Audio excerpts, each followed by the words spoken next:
Hey YouTube, how's it going? I am making this video. I'm gonna review the 96 4Runner that I got like 5 or 6 months ago.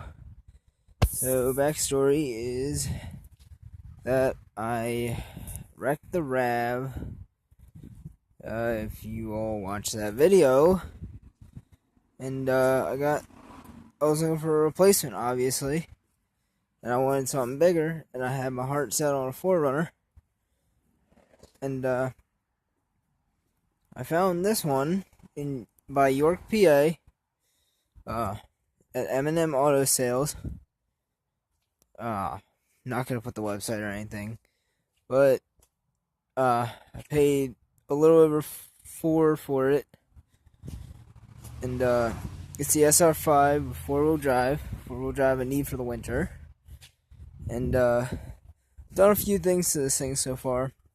There are a few flaws, but overall it's a great vehicle. It's served very well as far as I've owned it. The 3.4 liter V6 is just enough for me. I don't need something super fast like the Avalon.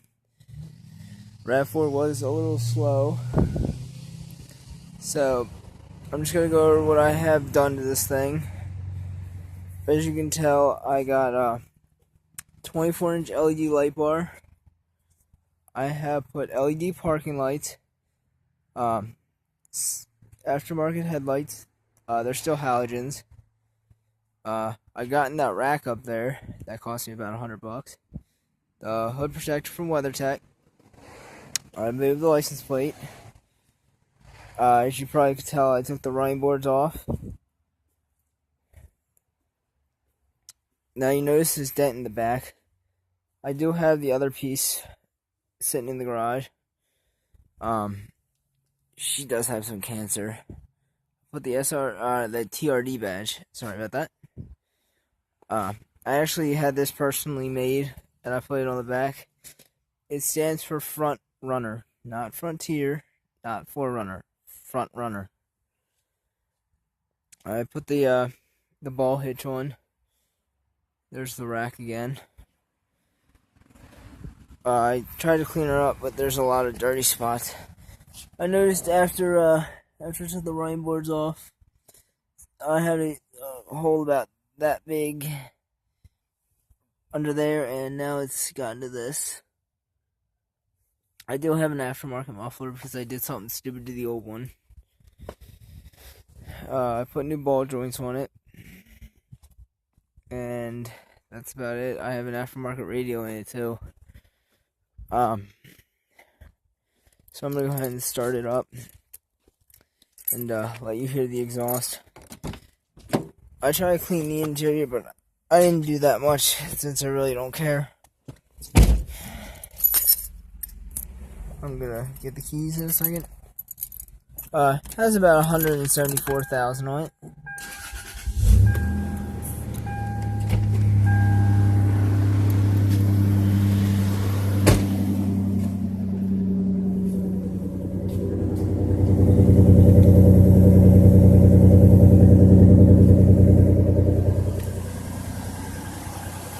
I'll go ahead and turn the lights on for you guys.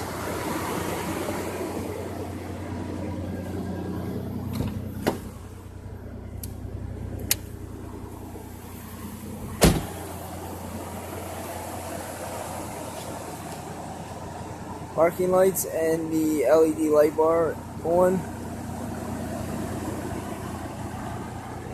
I think that looks pretty mean at night. I have yet to clean these wheels up. They're really dirty though.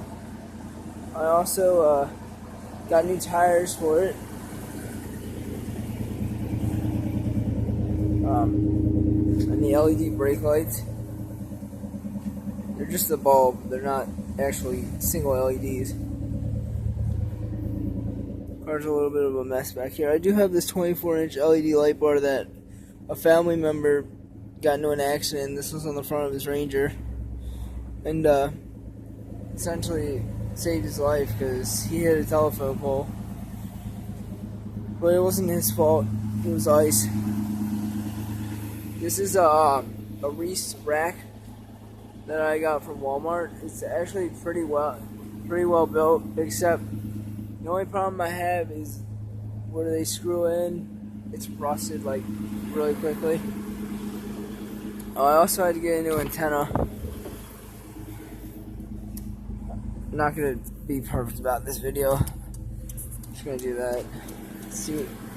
My other plans for this right now are to get LED turn signals and reverse lights next.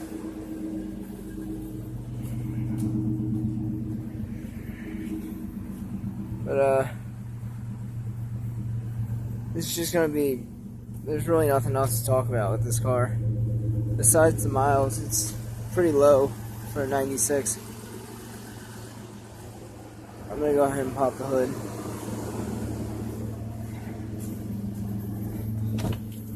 If you want to know the exhaust that I got, it's a Thrush welded exhaust or muffler. Not essentially an exhaust, it's just a muffler. The engine's a little dirty because I went mudding, a tad bit muddy. This is my setup. I got the ground wire for the light bar hooked up to the positive battery cable, so I can turn it on whenever.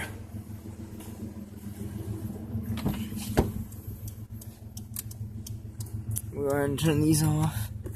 Turn the actual car off. Oh, you might notice that I got a little bit of mud on the little speaker there, and all up there. Still a little dirty. There's the light bar by itself. At night, it does a pretty good job if you saw my other video. But most of these mods were done by either a friend of mine or a family member that I know. And this stuff wasn't cheap. But I had this wrapped around because I'm not going to be towing anything. I just got the tow hitch for... I may sound ridiculous for this, but I think it helps in like rear end collisions, like low speed ones, because the hitch will go straight into their front end and might do more damage to their car than it has or will do to mine. It all depends on the speed and the angle and, you know, all that. Yeah, this is essentially the review. There's nothing else to talk about with this. Except really my plans. My plans, as soon as I can get the money for it, probably a 2.5 or 2 inch lift on, or maybe even a leveling kit for the back. I'm just gonna keep the tires that I have on it now because they're essentially brand new and I'm not getting rid of $800. There's a little bit of rust right there. You can see that it focused. Like I said, there's rust right there. There's rust right there. Right there. And a couple rust spots right there. And that big one on the side over here. That's about it for the rust. A few chips here and there on the roof. But no big deal. So I got the tan interior with the black leather steering wheel. It is an automatic, the 4-wheel drive, and this is probably like my favorite car that I've owned so far because I got a lot more room in here than I do with the RAV. The RAV was, I don't know, the all-wheel drive system sucked. It wasn't a very good camping car. This is going to be a great camping car because I bought the rack and all that. So, it'll be a fun little daily driver off-roader once I get all the stuff planned and bought, you know. But, yeah, that's about it for this video. So, I'm going to end it here, and this is the review. Yeah, it wasn't as good as I thought it was going to be, but do whatever you want. Comment, subscribe, like, share. I don't really care. Do what you want. It's your life, so I'll talk to you guys later. Have a good day. See you.